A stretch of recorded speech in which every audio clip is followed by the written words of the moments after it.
Welcome, everybody, to All Markets All the Time. I'm your market host, Sacred Prophet, alongside my brother. No, don't do that. That sounds so boring. Okay, so you're going to add in the doot for the different takes. Okay, good. Yeah. Welcome, everybody, to Market Watch. I'm your host, John Market. Turn Um, it down a Turn it notch. down a bitch. Yeah. Uh, all right, so we're here, folks, for DeepSeek AI, and what I'm dubbing this as the DeepSeek Dip. Right? This is where well, it's going to matter because it won't matter right now if nothing happens in the market, like if it doesn't exacerbate. But if it does crash all the way down, people are going to be looking for, .com crash, GFC. They're going to come after the deep seek dip, deep seek dip. I think we've seen Rolls the off the tongue, flaw. We've seen the rolls flaw in off. this title. What was the global financial crisis? Eventually, because of GFC. DeepSeek Dip is it's a tongue twister. Deep seek dip. Have you downloaded it? Peter, I'm not going to download Chinese spyware that's designed to take down the markets. I think it's so funny. We were just talking about TikTok ban, and now everybody's dumping all their data into DeepSeek. I saw this TikTok. This girl was Are they looking at gonna ban it or what? this TikTok. This girl was she got TikTok came back. So basically, it's her doing both parts, and the idea is that one part is her and one part is the U.S. government. And the US government is like, "Give me that phone. You can't have that phone." She's like, "Why? This is the Chinese government. They will spy on you and take all your data, control your life, and turn you into a dullard. We'll just listen to what anyone tells you." But that's what you want me to be. That's what you've been wanting me to be this entire time. I agree. This is bad. I don't like it. But and they're like, "Okay, I'm just kidding. You can have it back." And she goes, "Okay." And I go, "Psych. Nah, you can have it back. Psych. What are you, dumb? Take your freaking." It's such a great one. This whole battle of the Chinese make everything that the United States needs to survive, both medically, consumer wise, the production basket, the chips, the technology, need it all. But they're our mortal enemy. Somehow I don't believe it. It's like Somehow. it's like the husband who's like, "I hate my wife. Why don't you leave her?" She has all the bank accounts, makes great cookies, and sleeps with me whenever I want to. Maybe she's not that bad. So what are you looking for out of a partner country? All right, They so have to do everything, and you have to aid them. So, but I just love this idea for the AI bubble pop, because I don't know if you've noticed, Peter, ever since the .com, well, ever since the global financial crisis. So the global financial crisis was the second crisis for the millennial cohort, right? We heard about the .com crisis like from our parents. Maybe we had to suffer through that a little bit. If you had parents who were heavily invested in the markets, whatever. But you heard about it constantly. .com. It was 10 years of the market being down and then going back up. Then the global financial crisis hits, and that's where we were like, "Hey, what's going on?" Like, that we was were a big one. promised a type of life. Our parents beforehand, their grandparents and all that, they were able to invest in the markets, and turns out we're losing it all, and houses are gone. It was a whole thing, and so it's been basically PTSD for the millennials since then. Just when we were getting out, right? So if it was 10 years since the .com crisis, boom, another crisis. 10 years from the global financial crisis, boom, COVID hits. Market goes down, and we all think markets are going to go down for another 10 years, just like it did last time, the time before that. No, not only is it not going to go down for the next 10 years, it's going to go down for about 2.5 months and then skyrocket. And just when you think it can't go any higher, it'll go 300% from there. Let's keep going. So I don't know if you've seen, if you ever look at a chart, like, let me just pull one up just for the sake of so to talking about it, because it's just bananas. You take a look at what the Nasdaq has been doing, and it's just been insane. So, one second here. Yeah, so you take a look at the Qs. And the Qs, as everyone knows, are the Nasdaq, the ETF for the Nasdaq. right. Correct. All right. So this is what you're seeing over here is a .com, right? .com bubble. It went down. So 2000 to 2003 low, and then it crawled up from 2003 all the way to 2008. Right? Actually, we're on the logarithmic chart. Let's no, we're on the regular one. To 2008. Then it crashes again, and then it crashes, and then it goes up. It comes back up to where it was before, around 2011, 2012. But it's been choppy. We were worried about it, so a lot of people didn't get in. Right? We had all these dips and dips and dips and dips that people were worried about it, and then it just took off. It just took off after that. This is Donald Trump and Brexit.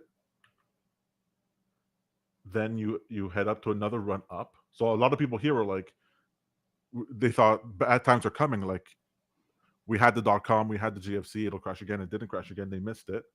But then they finally get in. They finally get in over here, and this is the COVID crash. Then they're like, okay, I knew it. I knew all this. The Peter Schiffs of the world were right. We're going to crash. It's going to come all the way down to over here. I mean, I thought it was. It would come all the way down. It's going to be down 50% or more. It'll take another 10 years for it to go back up. No, immediately it recovers. So this COVID crash is a 23% drop. That within 2 months or 3 months is back up to where it was before. Sorry, that was the COVID crash. What are we talking about? COVID crash is over here. This is the drop here. From here to here is 30%. So here we had Volmageddon. So just I think a year before, we had the beginnings of the market crash. Volmageddon happens, and then just that recovered, and then immediately another crash. That happens over here, and then it just goes up, right? So from the lows over here to the top, it goes up 151%.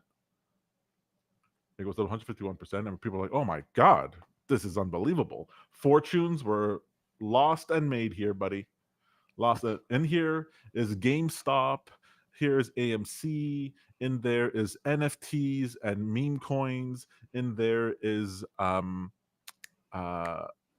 what was that big one that happened? Bitcoin. All-time highs, just launching. Then they get back in.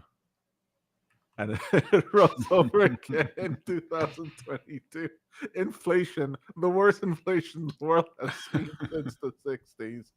And it just eats all the middle class and poor people, all their lunches, while the rich get richer, right? Because the inflation goes up, but assets. Yeah, the inflation goes up, but actually, let me just go back to that. But the bonds that were at 0% before now are at 5%. So people are like, hey, why am I risking stock picking? Let me just put money in the bonds and I'll get 5%. Plus, then I could do some other things in the markets. Well, if you don't have $100,000 minimum, who cares? You're not getting any of that. And if you're retired and you have enough money, all you really need is 4% off your money. So we had this drawdown, and then people are like, okay, it's not worth it to get in the markets. We had a drawdown of 34%, so bigger than the COVID drop, right? While they're screaming no recession, everything's fine, inflation is transitory. Eggs here are 16 billion times what they were before. And then the market goes up again, another 100%. Is that because of AI? Is NVIDIA dragging that up? Well, you had this perverse effect where you had this weird effect where. By the way, this hand gesture is for people who think they're better than other people. Yeah. I'm sorry. That's who I was emulating. You have $4 million to $50 million. You're putting that money. You're getting 5% guaranteed. So now you're making more money, right? You're not risking the things like you were in the stock market. You still have some exposure to stocks, so those are going up. But for the stocks, especially since so many stocks don't offer any dividend, the only way those people were able to monetize that is that they have to sell their stocks, right? They have to sell their stocks in order to actually consume. So why is it going up if people are selling their stocks? When they moved it into bonds, they don't have to sell their bonds.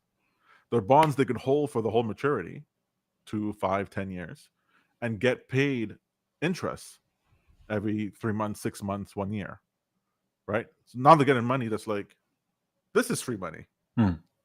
This is not like, oh, I have to wait for Apple to buy back its stock, or I have to pick some pharmaceutical go out. I have to invest in Lockheed Martin and whatever. I don't do any of that. I just have to hold these government bonds, which I can sell at any point and claim interest on it.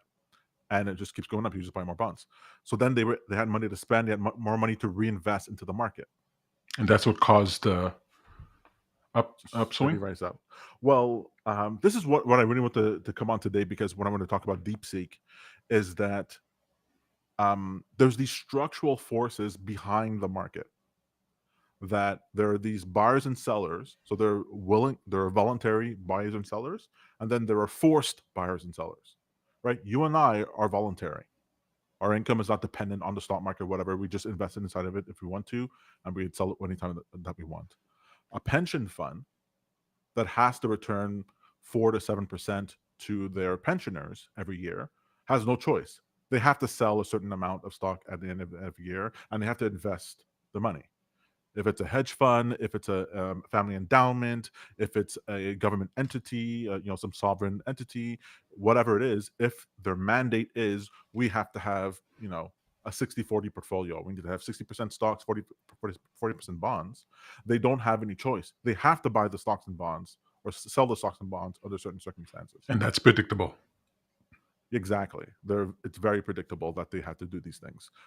Predictable in the sense that it will occur. There are things in then that come into play, like COVID, like the crashes that we saw, that can then like shake things up. Maybe changes the rules. Maybe changes, once something gets big enough, maybe they go, well, maybe we shouldn't do it this way. Now let's do it a different way.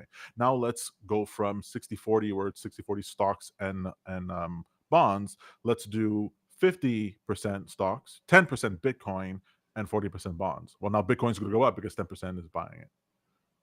10% money is flowing into it, as an example. And so the rules can change, but what doesn't change is that the forced buyers and sellers and the large players are what move markets. And where does M2 fall into this? Well, you don't even have to worry so much about the empty money supply, because that's not even blasphemy. Well, the empty money supply is not even like the big canary in the coal mine. If the stock market, Kim Carson talks a lot about this, is where I learned a lot of this from him. If the stock market goes up 20% in the year, that means the stock market, if it goes from $100 trillion of value, at the end of the year it goes to 20%. Now it's at $120 trillion of value. Well, that $20 trillion extra is value that's there for everybody, that for the people who own the assets.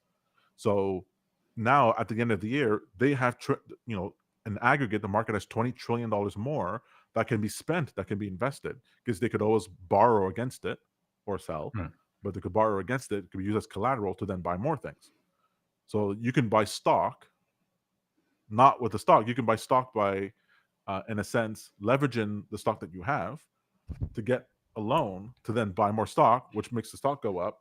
And then this sounds an awful lot like Michael Saylor's gambit that you say is a Ponzi scheme. Is a Ponzi This is a Ponzi scheme. This is more of a scheme. I'm not sure what kind of adjective you're putting in front of it, but it's a scheme. Is it maybe like a diamond? Like a maybe it's like an inverse pyramid if gravity was this way. A reverse pyramid.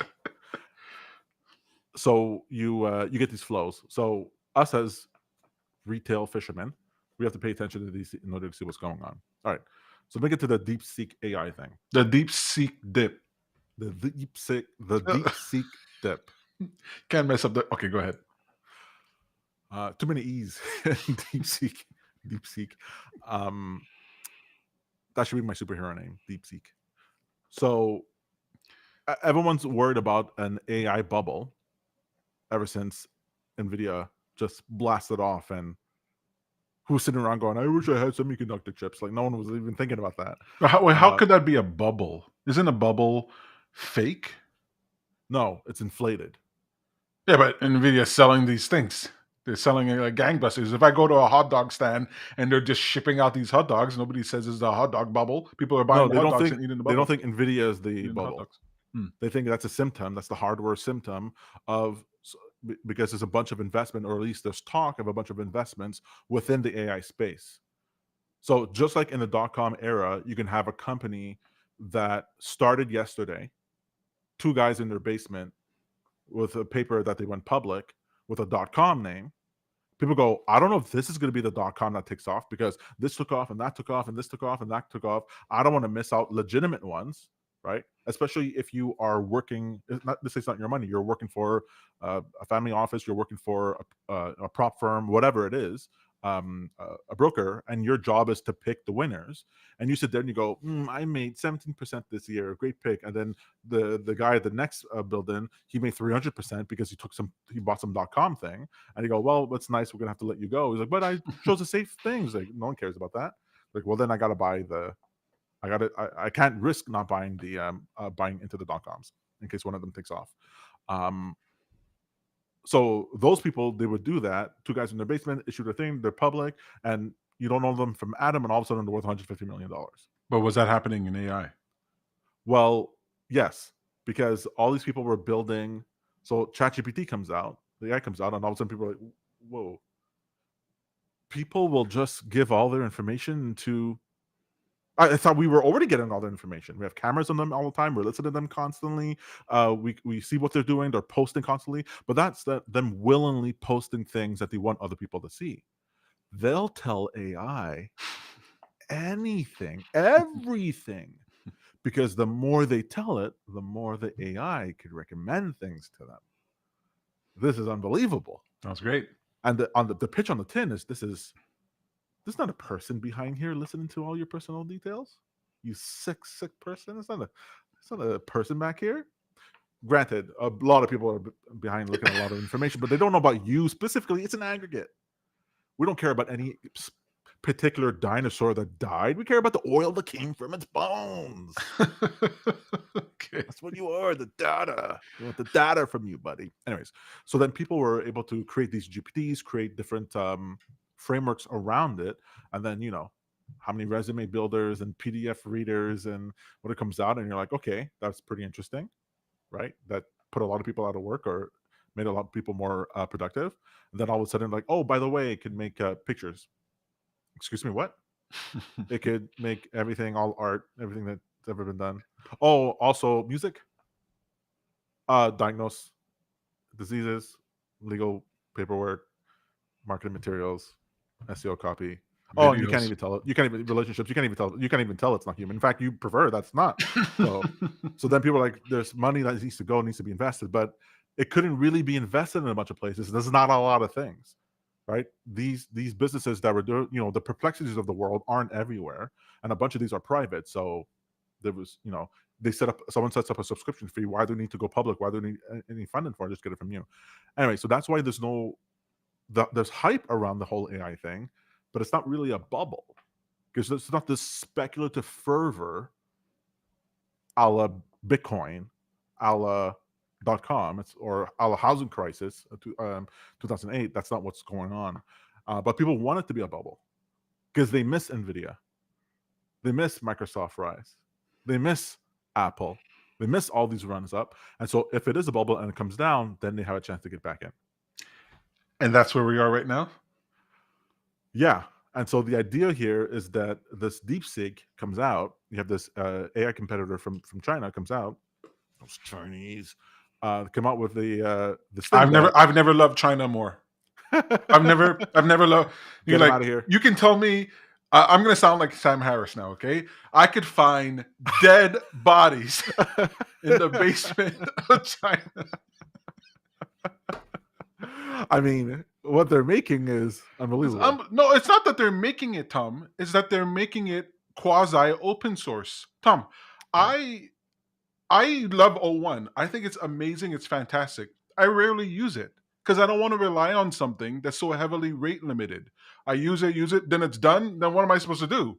I got to go back to 4.0, or I have to use a combination. DeepSeek is giving me R1 completely free. Like open, I get to use it, and it searches the web. Tom, it's amazing. I love it. It's so useful. Do you remember when people were like people like Ahmad Mostake, is that his name? The one who created Stable Diffusion. It's like we have to create an AI for the people Hmm. because the sovereign entities and the governments will create their own AIs, and then we're screwed. And it was supposed to be America's the bastion of the free. We'll do it. We'll do it. Open AI. Exactly. And then who does it? The Chinese. Here, Now, $50 are million they? dollars They're to do doing it. it to like the conspiracy here is that they're doing it to tank. Like people say, it's no coincidence that it came out just after Stargate. Fine, So they're doing it to tank, which I love. Like, isn't fine. that competition?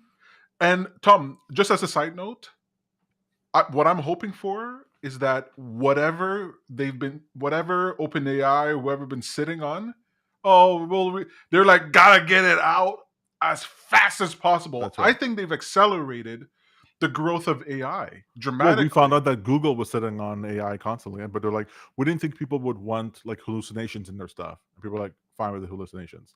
I get hallucinations from people I hire. Fine, give me the hallucination. That's right. In fact, it makes it Um, better. I don't right. want some absolute god AI. I need it to be fallible, like a human being. Yeah. Yeah. So that's the story what led up to here. But I don't really care so much about the political or social ramifications of these things, right? This is a market show. And so what I care about is two things. One, it happened. This is happening during a window of weakness. There, we were talking about before about forced buyers and forced sellers. And there's the selling and buying dynamics that causes these trends within markets. And then because of that, one of the mechanisms that these institutions use, they hedge their positions with insurance types of assets that are insurance called options that pay out in case the stock goes down. If it goes down further than they think, then these options come into play. They get to monetize these options, and then they can suffer the drawdown of the stock while making money on the downside. In fact, you could make more money that's on the downside because the insurance policies that you're paying for, when they pay out in an asymmetrical bet. So, for example, if the stock goes down $1, that option might return them $1.10. But if the stock goes down $2, that stock might return them $3. And if it goes down, the stock goes down $3, it might return them $10. It can go up in a asymmetrical fashion, the value of it as it goes down. Well, there's insurance companies on the other side of that. The insurance companies are market makers, the ones who are selling you this insurance. Well, they don't make money. They're not trying to make money on the direction of the market. They're not betting if the market is going up or down. They're saying you're betting it's going to go down, so I'm going to sell you that option. And if the market starts going down, I'm going to sell the market too, in order to get to balance off my position. I got to be what do you call it? Delta neutral, I believe is a term. They have to be neutral to the market because they're just trying to make money on the fees back and forth, right? And so that causes, as the market is going down, it causes it causes the people who own the insurance to be monetizing their puts. They're getting money back from it, and then the people who have to pay out that money have to sell the market in order to balance off their books. So they're adding to the selling pressure. So the people are selling, and it causes the selling to go more, and it causes the selling to go higher, causes the selling to go higher, and it exacerbates to the downside or to the upside. So it causes the market to go down, and then boom, you can have this massive crash, like we saw in 2019 with COVID. Right, you have the big crash because as the price is selling down, the dealers are selling, selling, selling, selling, selling, selling, selling. So we're about to rocket up. In fact, it already looks like markets going back up. Well, that's the thing. That's the thing with these markets. This is why we can't actually have another .com and we can't have another global financial crisis, because this option market, this insurance market, is larger than everything. That So didn't exist back it with didn't dot com. exist. Well, it did, but not. It didn't. It wasn't like it didn't take over the market this way. Oh, so it's like training wheels or FSD or something. Like the market will always course correct Well, and it's go up. more that I call it buoyancy. The market now, the bottom is it's getting thicker and denser that you can't dive all the way down and stay there. It's like getting Hmm. through oil, getting through whatever, and it's get thicker and thicker and thicker because once you get down to a certain level, once all the people who are forced to sell because of whatever the event happens, once that's done, Right. then the people who have their puts monetized, they monetize those puts. They take the money, they buy the market. Of course. The market makers stop selling because the only reason they were selling was to bounce off their books. So they don't have to sell anymore. So then it pauses, and then what happens? People are like, okay, I'm going to make bets on the other side for it to go up. So as it goes up, you have it the other way, and now it goes up, and you can go only down 100%, and you can go infinitely up. And so when it goes up, it rockets so much higher up because the calls, so the puts are what you purchase when it goes down. Calls are when you're betting that the market's going to go up. They just keep printing money. It goes up, people buy more. It goes up, people buy more. It goes up, people buy more. And it just keeps going, going. So the market just keeps going up and up and up and up and up Until it gets until there are no more overinflated. buyers. So Until everyone's invested and you roll over. what's going to happen? So one, there's no bubble to pop. One, we don't have the media speculation of buying. We don't have large swaths of the markets that are all supported by the asset by bubble AI. Second, the thing AI is doing is actually productive. It's crazy productive. It's the most productive It's the most thing. productive thing we've ever seen. I mean, short of when the robots come, is like actually productive. So it's not like .com, and it's not like the global financial crisis where there's homes you didn't have to have a loan, and you don't have a job, you can get a loan. Okay, that's a problem. And a .com, a .com name on a piece of paper could be worth millions. This is not it. If anything, it's undervalued. Right. That's what I Right? think. And so it's we don't have the bubble there. So then the question is, I was telling you about these different things. There's these periods in the year where those insurance policies that people purchase all essentially expire around the same time. So there's insurance policies for the day, insurance policies for the week, insurance policy for the month, insurance policy for the quarter, and insurance policy for the year. And those are public. Yeah, absolutely. But so every week some of them are expiring, every month some of them are expiring, or whatever.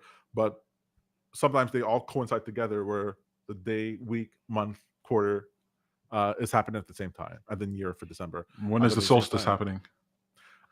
So these happen to four periods during the year. It happens in generally in March, June, September, and December. And it doesn't usually cause a. So are those periods the insurance policies are sort of like limited, and so if there's going to be a crash, then let's say an event happens and the stock market goes down, well, about a bunch of people have to hurry up and buy insurance now. And because they have to hurry up and buy insurance now, they're paying a premium for this. They have to fork over a lot more money. Ironically, these insurance policies cost the least when the market's high and rising. So the very moment you need to purchase an insurance policy when the market's falling is when they're the most expensive. Of course. And when they're the least expensive, yeah, that's and normal. You can buy them for 1/100th of the price, 1/1000th of the price. It's like health insurance. If you go in and you're healthy and young, your insurance is going to be cheap. If you go in when you're elderly or diseased, then you got to pay more. Exactly. So you think you should always have insurance? No, I'm saying that there's these large players that have no choice but to buy the insurance. I see. So where are we right now? So the window of weakness for March opens up from mid-January all the way to March. So between mid-January and basically almost the end of March is a period in which, if there's a major event, it can likely cause the market to correct sharply to the downside. But it only went down 17%. Well, we might be at the start of that. That's what I want to. Oh, you think it's going to go down more? It could very well. So this little bump today is not. No, it's fake out. It could very well be a fake out. What does your signal say? Well, so my signal tells me where the price can get to. Not that it's going to happen now. Well, not exactly. It actually does say that for Bitcoin. We'll take a look at Bitcoin because Bitcoin just follows it like almost to a T. But for the regular markets, it tells you. Well, maybe it would. My signal would tell me, but I don't pay attention to the Nasdaq. I don't pay attention to spies. I'm a Bitcoin trader. Mhm. But it tells you where it can get to. But if it continues in this way, then it suggests that we're going to head much lower. So let me just pull up my chart. Much lower. Give me a number, Tom. Yeah, let's find out. You're freaking me out with this much lower thing. Let's go with the SPY first. Actually, let's go for futures. And let's add on. Okay, so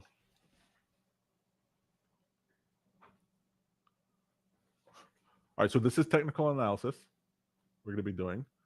But technical analysis means nothing if you don't have the if you don't understand the mechanics of how people need to respond to the market. So, for example, this level you're seeing over here, let's call it this level, this fuchsia line, is essentially like the emergency line of the market. If we're going to fall far at all, it'll be falling to these levels, right? It'll fall to the fuchsia line, fall to the fuchsia line, to the fuchsia line, to the fuchsia line, so on and so forth, right? So we haven't had a drop here yet. So if we're going to have a major thing, this would be the most I would expect, like for it to actually get to, and that would be a 25% drop, which is totally normal for the market. Wow. Let's just reduce you. Are you buying options right now? No, I don't really buy options. I'll show you why I'm playing the crypto thing instead.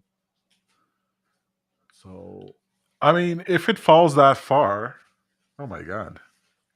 well, the thing is, I don't care so much about buying options on the way down to it, because one, options only last for a while. Like I said, they expire Right. at whatever interval.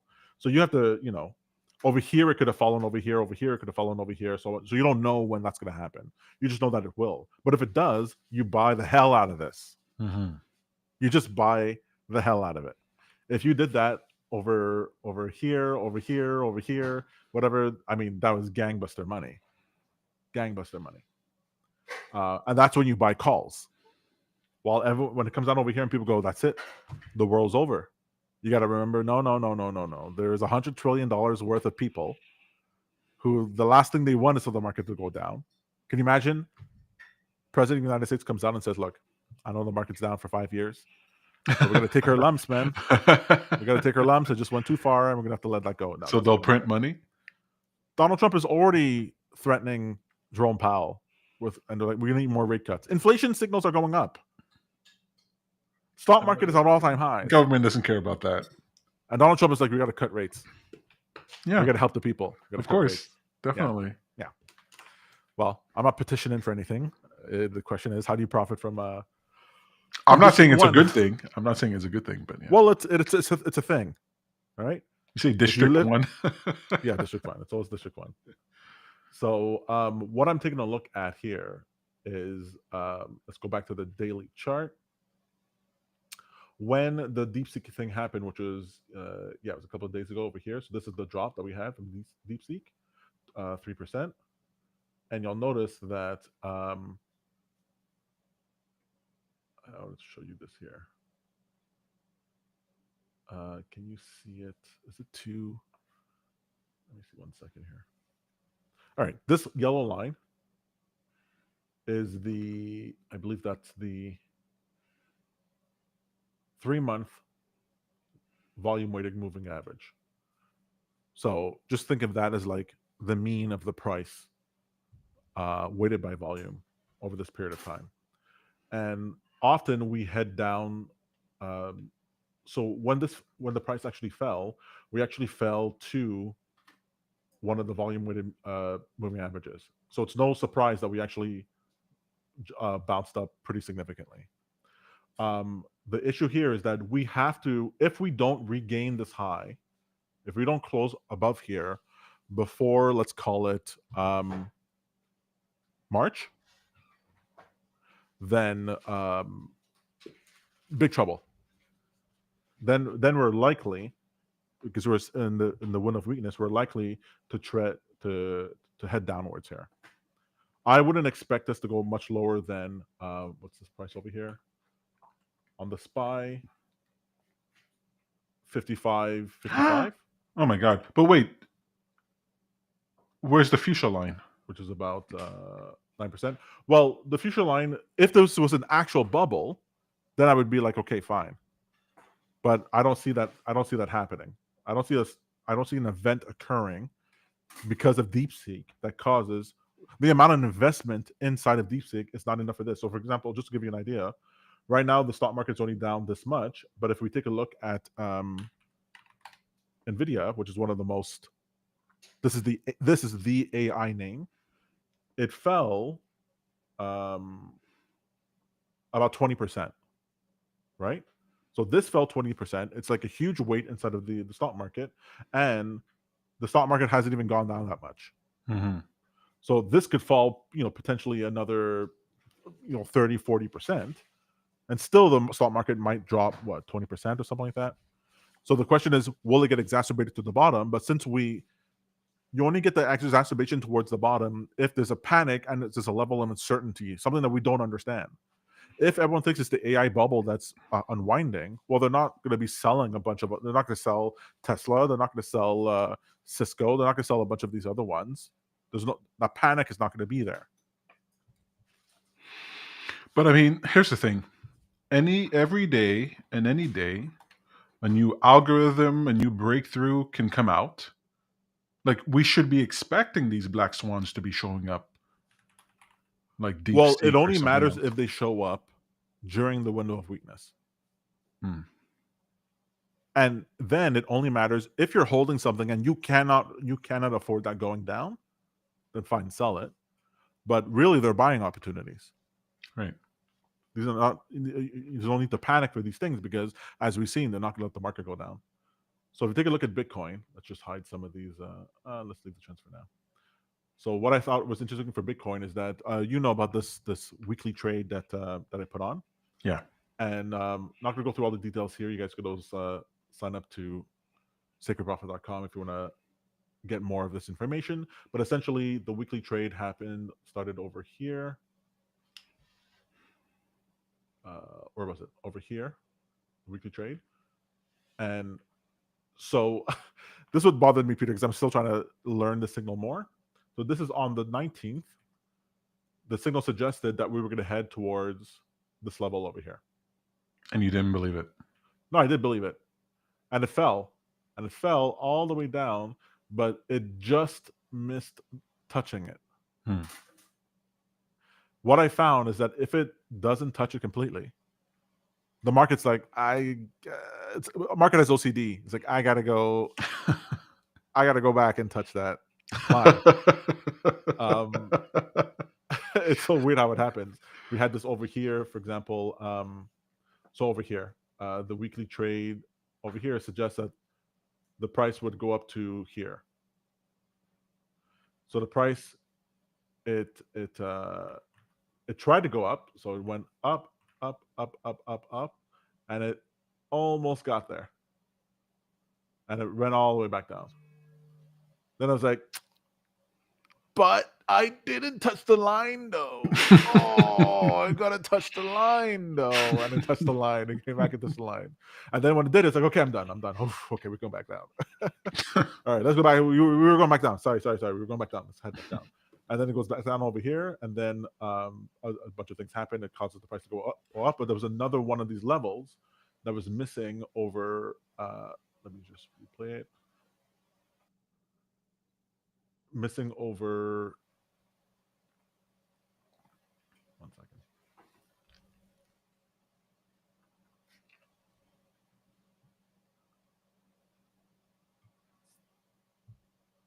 Loading. All right. So there were lines that were missing here and here that it didn't touch. Right. So over here, remember I said it missed this area up here? It's because it went all the way up to this blue area. It touched this line that it had missed. Like it almost touched it. It's like, no. Then it almost touched it. No. I got to touch that line. And it touched it. And then when it went away, it was like, but I didn't get to touch this one though. So it goes up. And then once this happened, all this happened again. It came down here and it had to go I suspect it has to actually, Bitcoin has to go down to 88,000 around here because there's a line here it didn't touch, but there was also a line here it didn't touch and here it didn't touch. Hmm. So it came up, crossed it, then it came up again. Let me be closer. It came up and crossed it. Then it was like, okay, I still got to go get this other one, but then it crashed because it had to go. It had to go back. It had to get this line first because the week started. So I was like, oh wait, let me go grab that real quick. And it tried to go down over here. Then it bounced back up. He's like, whoa, buddy, I forgot to get this one.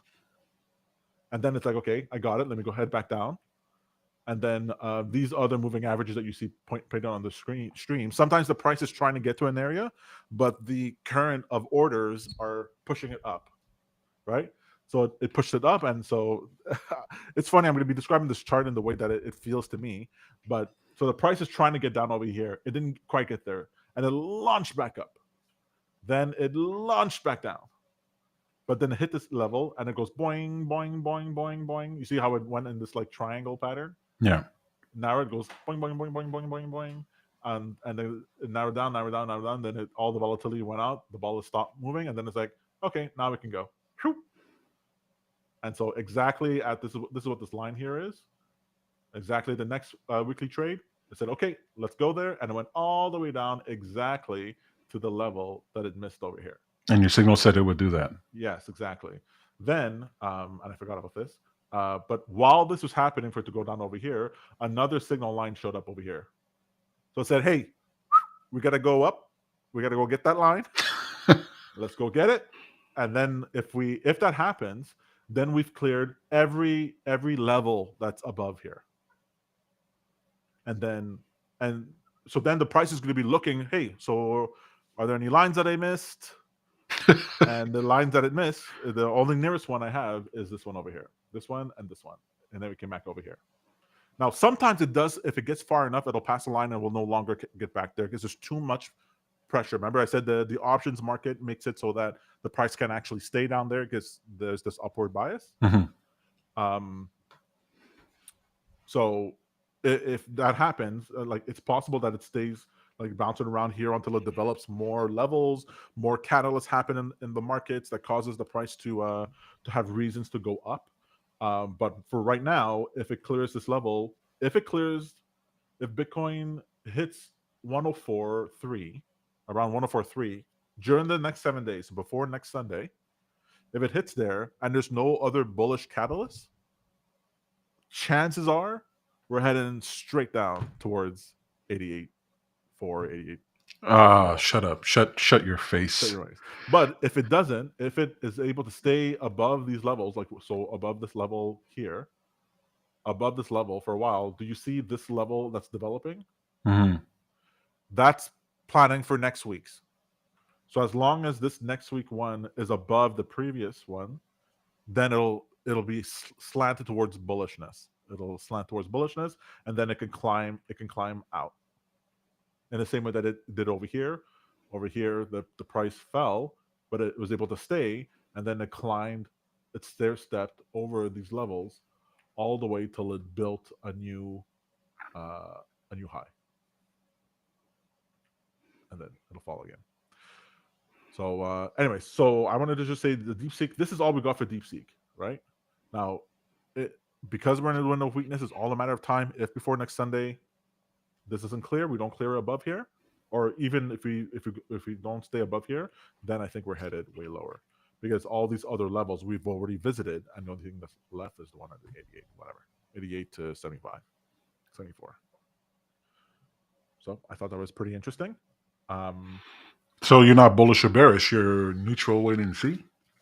While I'm bearish, well, it's technically we're in consolidation right now.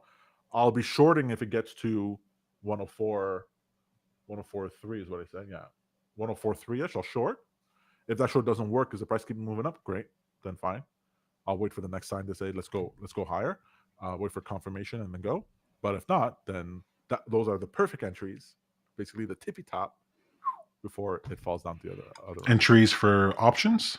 No, I don't do options. I do leverage. I trade perpetual futures for crypto, and so I'll take a short on that if it gets to that level, So you were saying that you don't do the options because it expires. What's your alternative for that? Well, options would pay out more, but in Canada, I don't have the option to trade options on crypto. Hmm. So I do leverage plays, which is not as good because I can get liquidated out of my positions. I could be right that the price is going to get to a location, but it might move drastically another direction first, liquidates my account because I'm leveraged, and then moves to that area. Whereas if it was an option, it wouldn't matter. As long as it got to where I needed to go, I would be able to cash out. But Why don't you do options on Nvidia? they cost $100. What's an option on? You know what? Let me check. What's an option cost on Nvidia right now? Let's pull up the calculator so you can see. You've probably never seen this stuff before, Peter. It's probably all brand new to you. I have seen this. You So if I showed check you showed Nvidia, this. if I wanted to buy, let's say I think Nvidia is going to go to, let's say I think it's going to retake its highs, 153 by April. 153. Okay, I'd have to buy the 155 option. Let's call it the 150. It would cost me $450 for one option. And then if I was right and it got to 153, I would make. Oh, where did I set the option? 153.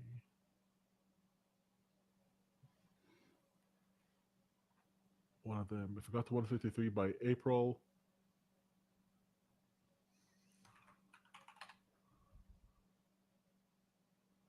I would make. Let's call it April 9th.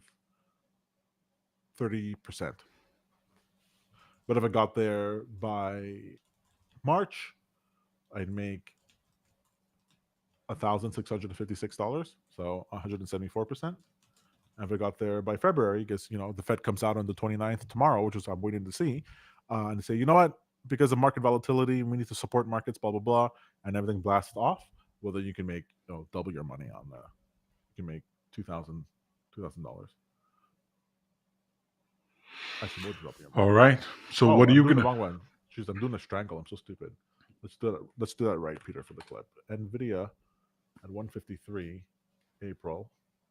So we'll choose the 150. It costs $510. And if I think it's going to go to 153 in April, it would make 43%. If I think it'll go to 153 in March, it'll make something like 148%. And if I think it'll do that in February, it'll make double its money. 20%. Well, which is 3 times as money. 20%, 3 times the money. But I don't like trading options now because it's what's great about the leveraged crypto positions is that I can control how much leverage I want to use. So if I really think that I'm really gung ho on the position, I think I got a perfect entry, I can lean into it either with a bigger size or with a higher leverage. Or if I think opposite, I can do a small position with lower leverage and I can manage it that way. I can express my bet on all kinds of different things. I could be like, okay, I'm doing Bitcoin when I want something that's a little bit more certain. But if I really want to juice it, let me just go for something more crazy like Solana. For the upside, let me go for you know uh, some Pepe coin or whatever that might go up 10x. So I like that sort of thing. But everyone has their own preferences. But that's just what's the way I think. the max range of leverage you'll do if you're like fully confident? What's the maximum? Allowing for market fluctuations, I found that I can't go above 50. 50 is like really the limit, and still the algos will screw you. But anything much less than that, you need a larger position to make it worthwhile, and then you're risking larger position. So me, it's sort of like if I nail my entries. So the reason I've developed my system is that if it helps me nail basically perfect entries. Wait, your signal is crafted for 50x leverage. Correct, absolutely. It's made so. I mean, I think I could run it at 100x leverage, but there's still one major flaw which is yours truly, Your emotions. my own emotions and all that. So I just leave it at 50x, and it's fine. You can double your account in like 10 days with 50x. It's fine if you if you trade it properly. But I design my system because I like leverage so much. I design my system so that I can get basically the perfect entry. Because then I don't have to wait 20-30% for the move to happen and go, I think it's going to go. And then you get in. And that's exactly when the algorithms move the price against you in order to liquidate you out of your position, and it continues. You ever notice the price goes in oscillations? But A lot why of don't people you just get in after that washout? it'll never be as perfect as a price as that my entry is giving me. Wow. My entry gives me almost no possibility for liquidation. What? Because it's just if I'm right in my analysis, it makes it almost impossible for it to be liquidated unless it's some crazy volatile event, like it's just whipsawing around fine, but then it settles down and you just get back in your trade fine.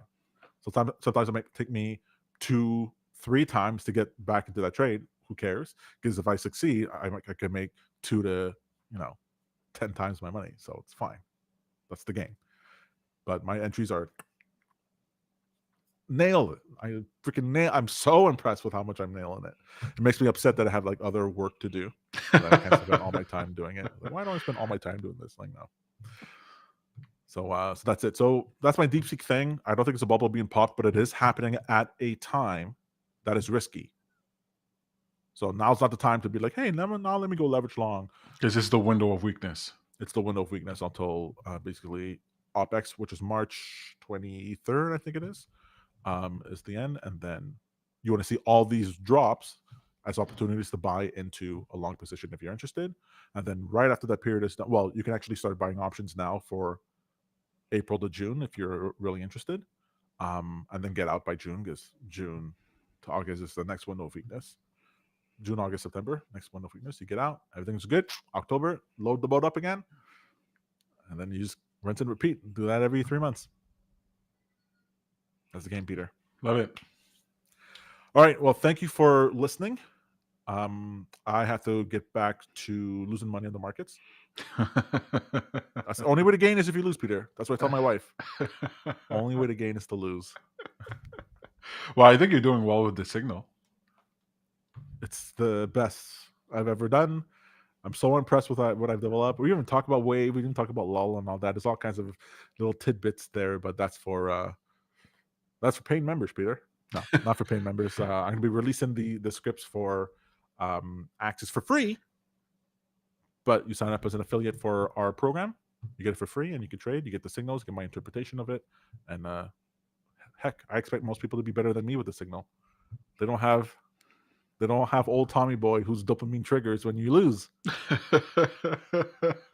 Is a signal? I was telling somebody that it's great because it makes me want to make my signal better and better and better, and I have the losing information and losing data in order to help make it better. But I just keep losing, and it just keeps getting better. So other people look at the signal and go, "This is amazing. How did you get it to the dollar? How did you figure it to the dollar? That's where it was going to go. How did you know it's going to go? It's going to go there within this time frame. How did you know that?" Signal said it.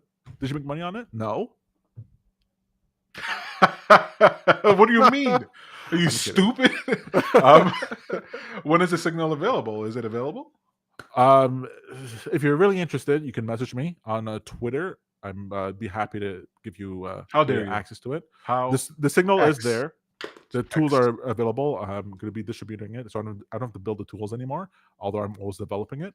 But if you go on X or Blue Sky, I'm on Blue Sky now too, Peter. I'll go anywhere. Yeah, I heard that you were on Blue Sky. Are you really on Blue Sky? Yeah. Are there people there? Are they people? Isn't it like a fraction of the people on X? And isn't everybody who's on Blue Sky on X anyway? No. A lot of people on Blue Sky are like there as a principled. I'm not for telephones. I don't know. I don't get it.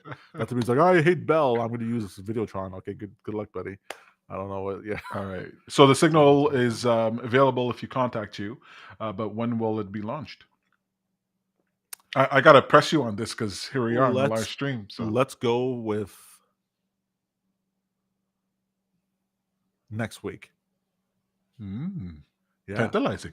that's right. I'm excited. Excellent. All right. All right, bud. I'll see you later. And you've been watching No. Market Watch.